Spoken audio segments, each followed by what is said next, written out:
Hey guys, tonight we're stepping into something a little darker. A world of plagues, punishments, and pottage. Forget everything Hollywood told you about castles and chivalry. This is the real Middle Ages. And spoiler alert, you probably wouldn't last a single day. Before we dive in, take a second to like the video and subscribe, but only if you truly enjoy this type of content. And in the comments, let me know what time it is for you and where you're watching from. I love seeing the global gang roll in. Now, dim the lights, turn on a fan for that soft background hum, and let's take a deep breath together.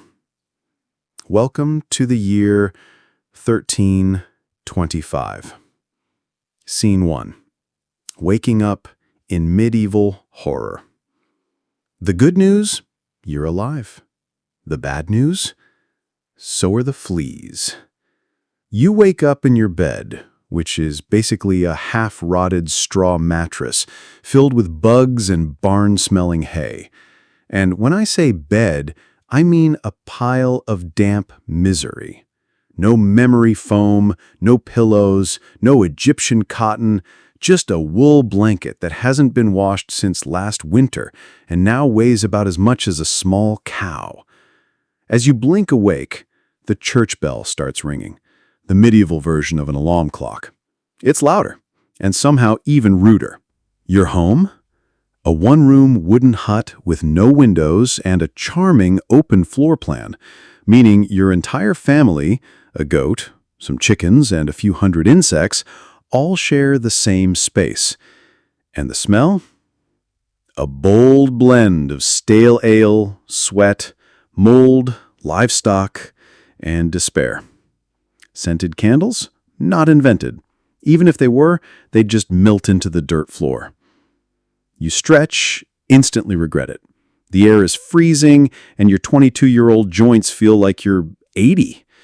In medieval terms, you are middle-aged. Your spine cracks like firewood, and your knees sound like someone shaking a bag of rocks. You stand up, barefoot, of course. The floor?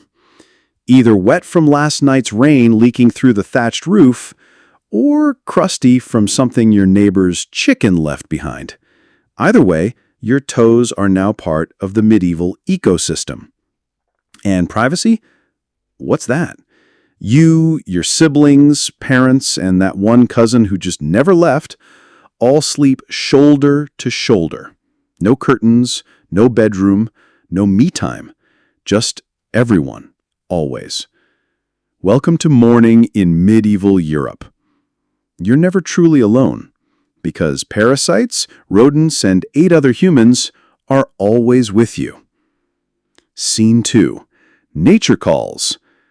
Congrats, you're out of bed. But nature calls, and she's not whispering, she's yelling. Time for the toilet. Except there isn't one. If you're a peasant, your bathroom is a wooden bucket behind the house, already full because Uncle Wolfstan had some bad turnips last night. You hold your breath, do your business, and then toss it into the street. Yes, the street. You're supposed to yell something like, "Gardez-lou," an old French warning that basically means incoming poop. But honestly, no one ever moves fast enough. Medieval streets are open sewers, a delightful river of waste, mystery fluids, and regret. If you live in a castle, it's slightly better. You get a garderobe, a hole in the wall that drops your waste straight into the moat. Clever, right? Except sometimes enemies climb in through the waste chute. Yes, they invade through the poop hole. Toilet paper, straw, leaves, moss, rags, or if you're fancy, a scrap of wool. Sometimes, nothing. Still want to live in the past? Scene 3. Breakfast? Kind of. You survived the toilet. Well done. Time for a nice breakfast. Right? Wrong. There's no coffee, no toast, no eggs, just a wooden bowl of pottage, a gloopy stew made from grains, roots, and whatever's not moldy. It's been simmering for days, maybe weeks. New ingredients just get dumped on top. It's not so much a recipe as it is an ongoing science experiment. And the bread? A chunk so hard it could block arrows. Made with barley, rye, maybe some acorns, maybe sawdust. You don't slice this bread, you negotiate with it. Drinks? You're not sipping juice or oat milk. You're drinking beer. Yes, beer at 6 a.m. Why?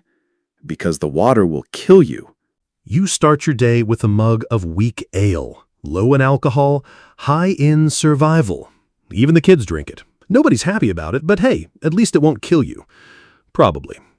Craving some meat or cheese? Keep dreaming. That's reserved for Sundays, religious feast days, and only if your local lord is in a particularly generous mood. Most peasants might eat meat a few times a year, tops. Fresh fruit? Only if it's in season and hasn't already been turned into wine. And spices? Forget it. A single pinch of pepper could cost more than your monthly income. Salt? So valuable, it's kept under lock and key. So you sit, chewing your rock-hard bread, sipping your medieval beer, and trying not to think about the rat that may have taken a few test bites of your porridge while you slept. Breakfast doesn't energize you. It doesn't fill you. It just happens to you. Scene: getting dressed. Visual: grimy hands pulling on rough tunic. All right, you're fed, if we can call it that. Now it's time to get dressed. Not that it'll help. Your entire wardrobe? One outfit. A rough wool tunic or linen shift that you've worn every day for the last... how long? Who knows? There's no such thing as seasonal fashion. There's just wear this until it falls apart or gives you a fungal infection. Underwear is optional, mostly because it's rare. If you're lucky, you have a linen undertunic. If not, well, it's commando under a thick layer of itchy sadness. Your clothes are stained, stiff, and smell like compost mixed with regret. Washing them? Not easy. You'd have to haul water from the river, heat it over a fire, scrub with ashes or lye, and dry it in the sun, which appears roughly 3 days a year. Scene: shoes or lack thereof. Visual: muddy ground, bare peasant feet. Shoes? Ha! If you own any, they're made of thin, untreated leather that offers as much protection as a tortilla.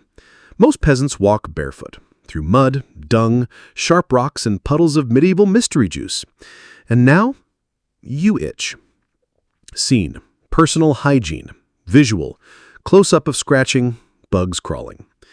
Your skin is a battleground.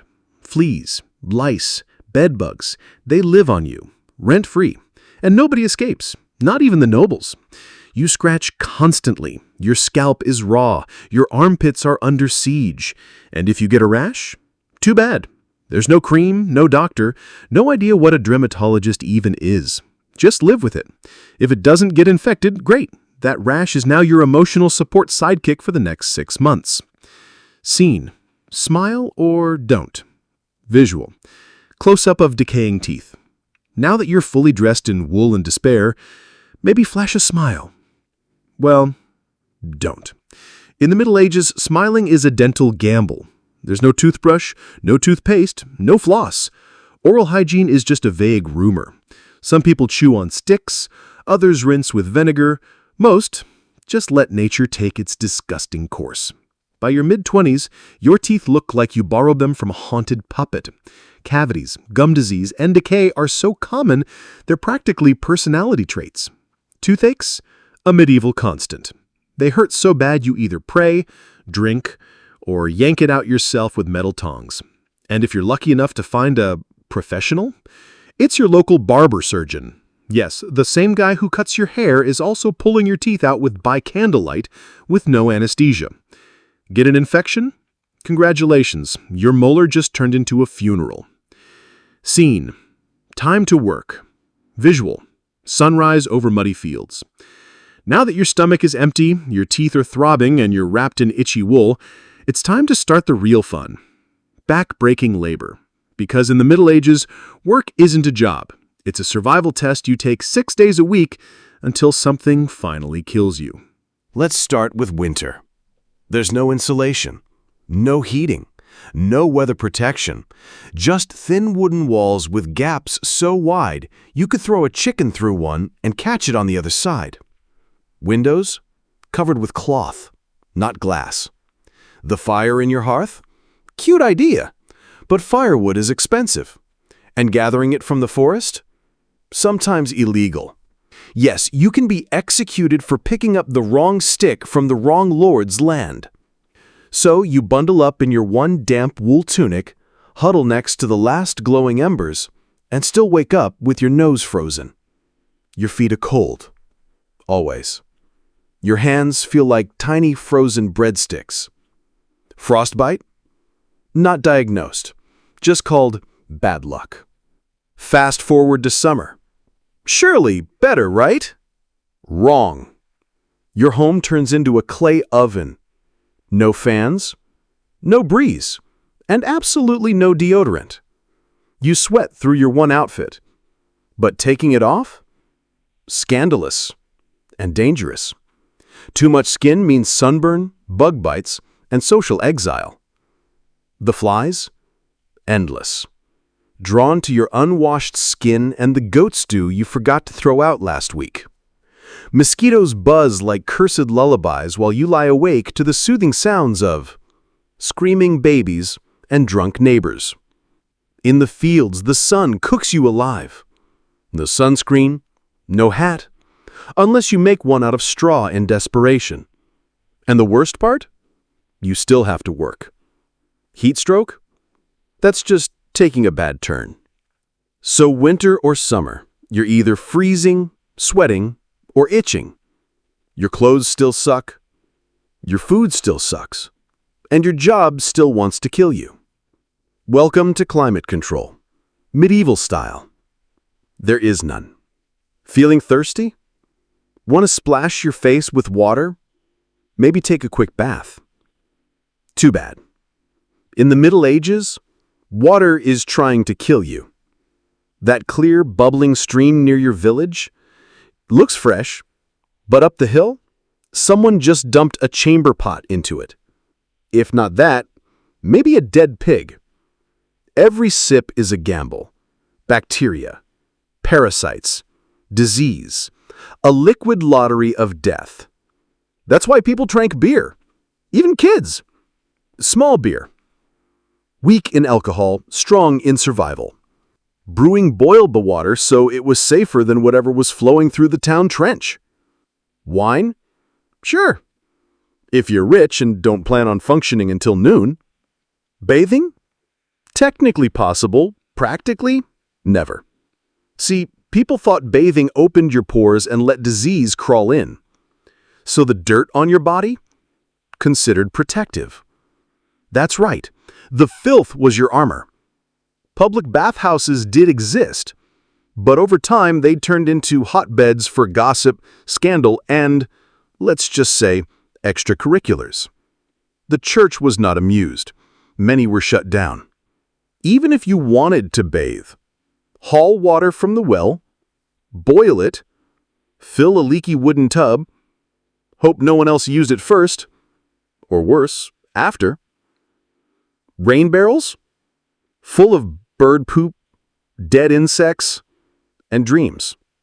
So whether you're drinking it, washing in it, or feeding it to your crops, water in the Middle Ages is a gamble.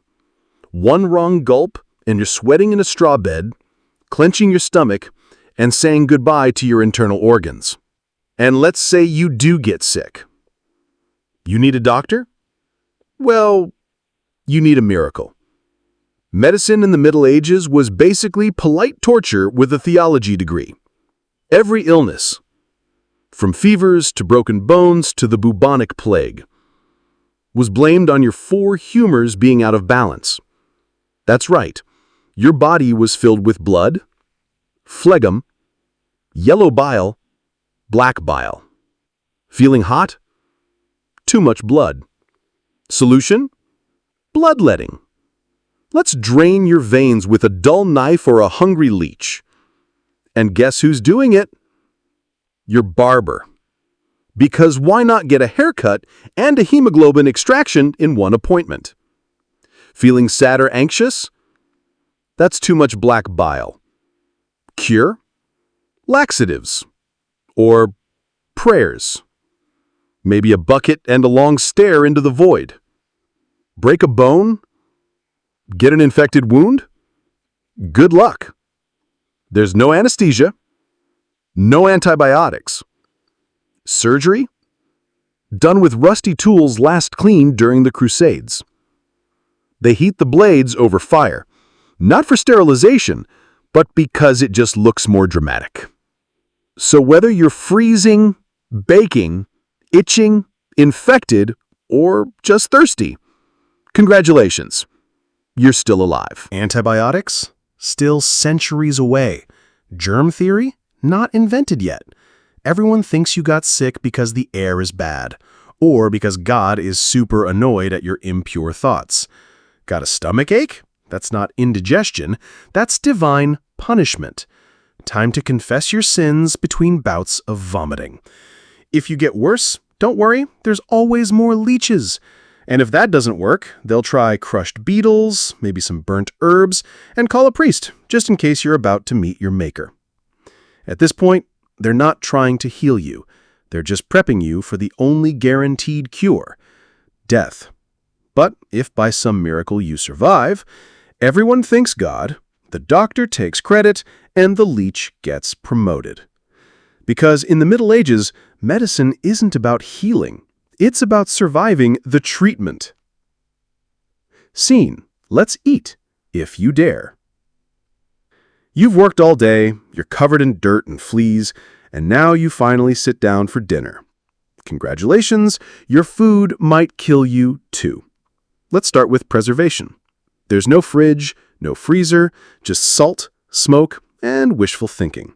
If you're lucky enough to have meat, it's been hanging for days, covered in flies, and probably shared with a rat. Still hungry? Bread is the staple food, and even that's sketchy. In bad harvests, peasants bulk it up with bark, sawdust, or clay. Delicious. And if it's rye season, surprise! It might contain ergot, a nasty fungus that causes convulsions, hallucinations, and sometimes death. It's like eating LSD with a side of tetanus. Vegetables, only when in season. And what's always in season? Turnips. Boiled, mashed, floating in pottage, you'll see them in your dreams and nightmares. And pottage, that's your everything soup. A gray mystery stew that's been bubbling since your great-grandfather died. Fruit? Sometimes, but it rots fast. And sugar? Only for the rich. They flaunt it with black, rotting teeth like a status symbol. Dairy is a gamble. Milk spoils in hours, butter goes rancid, and cheese? Bacterial jackpot. But you'll eat it, because what's the alternative? Chewing old boots? As for spices, forget it. Pepper, cinnamon, nutmeg, worth more than gold. Your flavor profile? Mostly onions, salt, and pain. Oh, and one more thing. Poach a rabbit from your lord's forest? That's not dinner, that's a death sentence.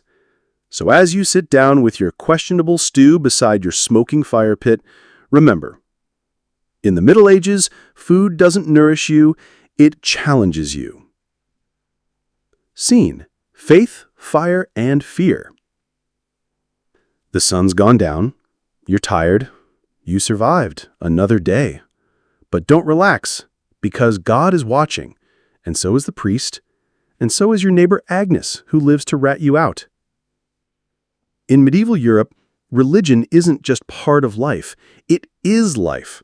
The church controls your calendar, your laws, your education, if you're literate, your marriage, your death, and all the messy bits in between. Think of it as your spiritual landlord, and you're always behind on rent. Each day is ruled by prayer bells, morning, noon, and night. Miss one? That's a sin. Forget to bow? Sin. Eat meat on Friday? Sin. Dream about your neighbor's wife? Double sin. And hell?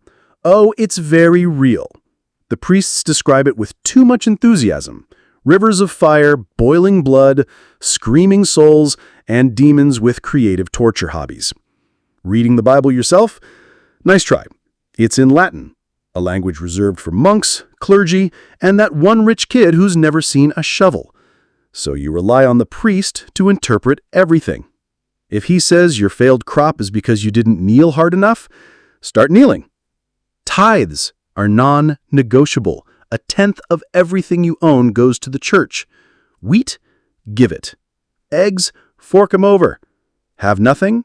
Congratulations. You are both physically poor and spiritually bankrupt. Holidays? Sure, you get days off, but only to fast, confess, and feel deeply ashamed of that brief moment of joy you had last Tuesday. Question the church?